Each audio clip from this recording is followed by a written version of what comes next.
Well, here we are again. It's got about 1.62 inches showing on the website. Total precip. This is Hurricane Irma, September 11. And it's about 10 till 7 in the evening. And you see our pond. Right now it has about 1.7 feet of total water depth. So you can see right there where the runoff is concentrated coming into the pond. Pond's not clean, is it? No. Well, so the NTUs, good information. So the NTUs are is a measurement of the clarity of the water, and that white PVC contraption essentially is a floating turbidity sensor. There's two turbidity sensors in there. They take an average. An average is read between both of them and is posted on the website in basically 40-second increments. So you know how much or how turbid or what the clarity is of the storm water coming into your pond on increments that you want. So it can be 40 seconds, it can be a minute, it can be 5 minutes, it can be any number that represents the best time interval for each site. So here's our stormwater basin. Total basin can get up to about 7 feet. You can see at the top of that the black thing there. That's our depth, or that's our rain gauge. The white PVC contraption behind it, the cylinder, that's our depth sensor. Reads the depth of water in the pond. And here's our basin essentially. Up there is a gravel road that basically is the northern belt line. It's not paved, it's just gravel, and with compacted fill dirt and storm drainage. So that's the site post-developed. And what you can see over here to my left is what it was before. That's the pre-developed conditions, which in our case is heavy woods, good ground cover, lots of vegetation. And then same thing over here to my right. We have heavy woods, ground cover, kudzu, and good vegetation. I'm standing on the berm. It's the berm to the pond. And there's our solar panel. Solar panel's been doing awesome.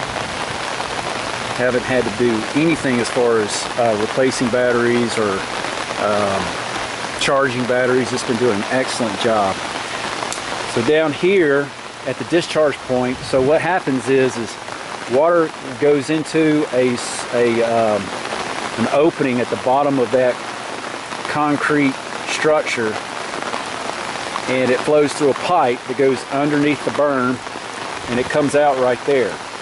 And what's attached to the white PVC pipe is our automated flood control structure that reads the data in the pond, such as the water depth and the rain gauge information,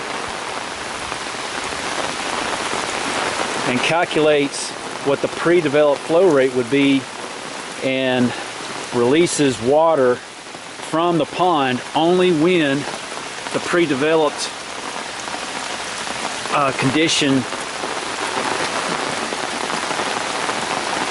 calculates a flow rate. So if the pre-developed flow is 0, which it is right now, no water's coming out of the pond.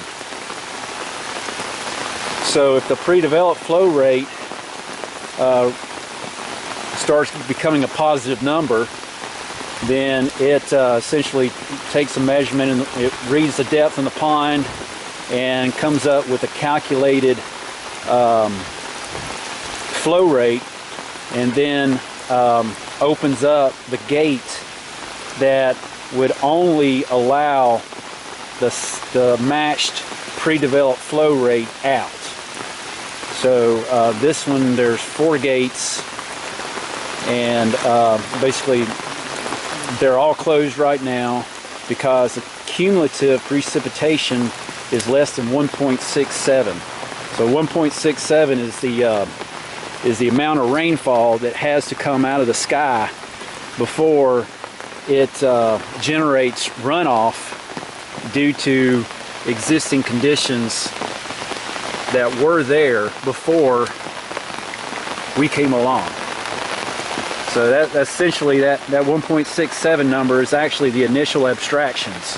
So it takes 1.67 inches of rainfall estimated to produce runoff in natural conditions to the left and to the right of our site.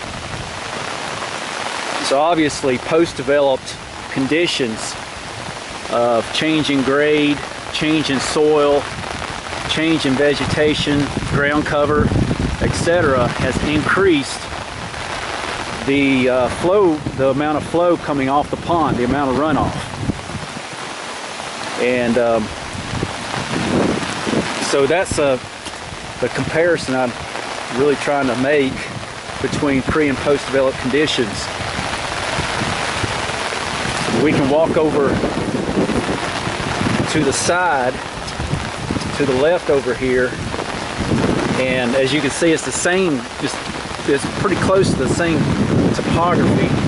The ground cover is high vegetation, dense woods, and down in here is sort of like a low area where all the water will be collecting. And it's starting, it's definitely wet right now, but not really much of a flow. I don't really see any kind of flow coming off the hillside here. It seems like it's getting wetter and wetter as I walk through this area right here.